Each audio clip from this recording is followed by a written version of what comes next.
Chapter 28. Holly.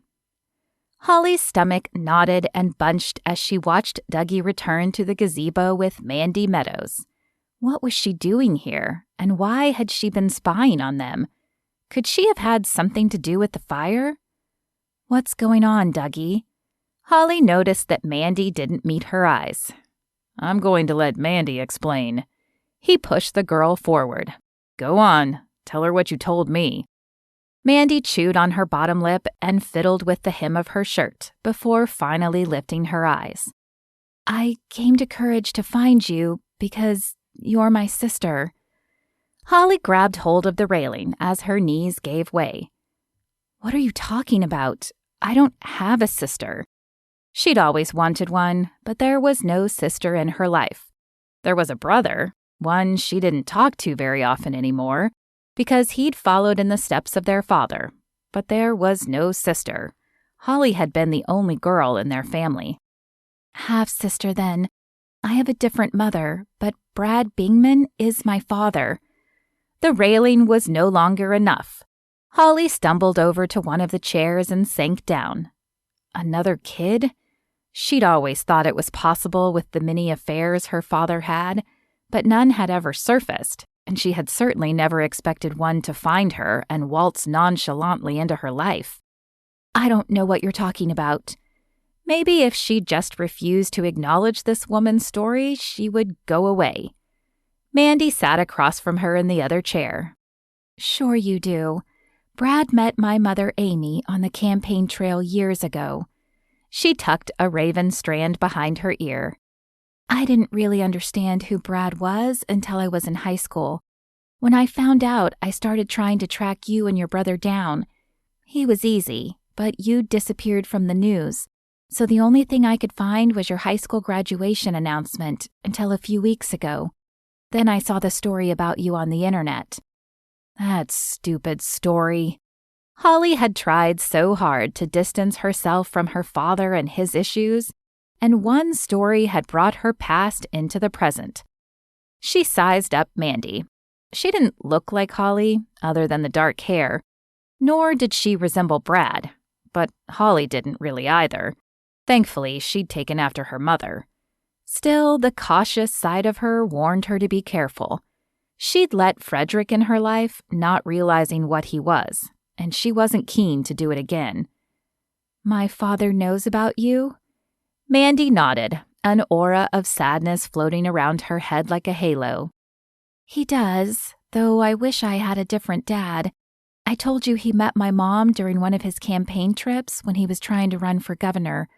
He only came back a few times, though he sent money every month and extra on birthdays and Christmas, like that could make up for it." "And you met my brother." Holly hadn't spoken to her brother in years, but she was surprised he wouldn't call her to tell her this, or at least email. He still managed to send an electronic birthday wish once a year and a formal Merry Christmas one. Mandy's nose wrinkled as she grimaced. "Well, he wasn't really up for meeting, but I did speak to him. He told me I was a liar and that if I went public, he would ruin my life. I was afraid you'd say the same, but you seemed different from him, different from both of them, so I thought maybe—" She let the sentence trail off. "Maybe what? What exactly is it that you want?" Holly's words weren't harsh, but cautious. If this woman had come looking for money, she was barking up the wrong tree. "I was just hoping we could talk. My mom never remarried, so it's just been the two of us." She lifted glassy eyes to Holly. "I always wanted a sister.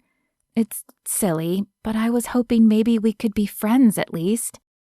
As Holly fumbled for a response, Dougie stepped in. "It was you watching Holly's place the other night. It felt like someone was watching, but I never saw anyone." Mandy nodded, a flush of embarrassment climbing her cheeks. "I didn't want to just spring it on you, especially after how your brother acted. I met Becca, and she needed help at the bakery, so I figured I could do that and learn a little about you to see if you'd even be open to the idea. I didn't mean to spy. I was just trying to build up my courage to approach you." "Were you watching the restaurant the night of the fire?" Dougie asked. Mandy chewed on her lip again as she looked up at Dougie. No, I saw Holly leave with you and figured there was no point. She turned back to Holly. I'm so sorry about your restaurant. I wish I had seen who did it. Holly's head reeled with the barrage of new information. She had a sister who wanted to be part of her life. How many other half-siblings might she have in the world? Shaking her head to focus, she looked up at Mandy. Thank you. I appreciate that. I'm sorry. I probably shouldn't have just dropped in your life like this, but I thought you might not take my call if I tried calling.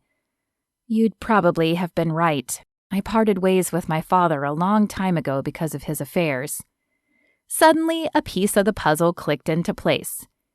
Did you tell my father or brother you were coming here? Mandy nodded. I told your brother that I hoped to meet you one day, and maybe you'd be more welcoming. Holly glanced up at Dougie. I bet that explains my father's PR rep coming to town.